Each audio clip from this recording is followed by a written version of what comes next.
विजु जनता दल जो मैनिफेस्टो तैयारी करे इन लेटर एंड स्पिरिट इम्प्लीमेंट करे निर्वाचन सरला एवं प्रथम कैबिनेट रे ही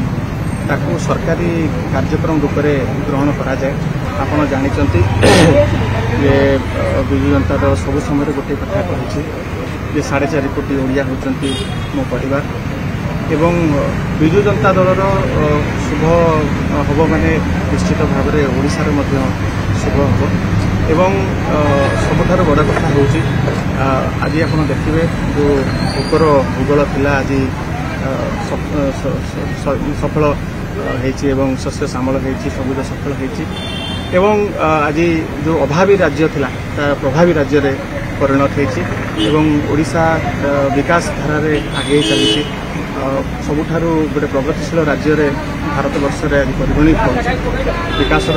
उच्चतर सपन भाव में पहुंचे से कि माननीय मुख्यमंत्री नेतृत्व में विजु जनता दल सदा प्रयास कर चली एवं देखिए 2024 निश्चित भाव में अनेक इतिहास सृष्टि करने जाऊँगी। माननीय मुख्यमंत्री षष्ठ थर पर मुख्यमंत्री होगाकू जाऊँगी और विजु जनता दल 3/4 मेजोरिटी सरकार गठन करने जाऊँगी और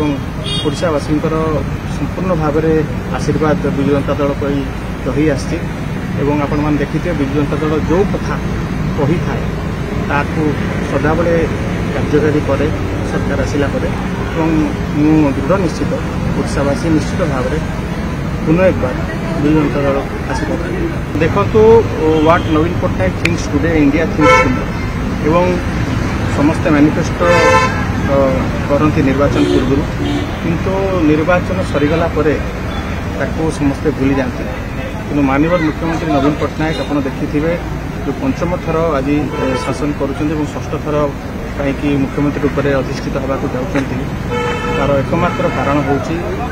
विजु जनता दल जो मैनिफेस्टो तैयारी करे इन लेटर एंड स्पिरिट इम्प्लीमेंट करे निर्वाचन सरला एवं प्रथम कैबिनेट रे ही ताकू सरकारी कार्यक्रम रूप से ग्रहण करा जाए एवं आज पर्यंत जहाँ सबू योजना विजु जनता दल करिछि ताकू भारत वर्षर अनेक राजनैतिक दल मैंने परवर्ती समय अनुसरण कर निश्चित भाव में आपड़ देखिए आमर जो मैनिफेस्टो आसवाक जाऊँगी सबू वर्ग सबू श्रेणी जाति धर्म वर्ण निर्विशेष रे पार्टी पॉलिटिक्स रु ऊपर को जाइकी से भलिका मैनिफेस्टो तैयारी करा जाउछि। प्रथम पर्याय बैठक गतकाली बसी सारी एवं तार चूड़ांत रूपरेख तैयारी चली आगामी दिन में निश्चित भाव में आपण मानकु जणाई दिया दिबो किंतु ओडिशा किपरि भाव में समृद्धिर शिखर रे पहुँचब विकास उच्चतर सोपान जाइकी आहरी पहुँची पार से विजु जनता दल सदाबले कार्यरत।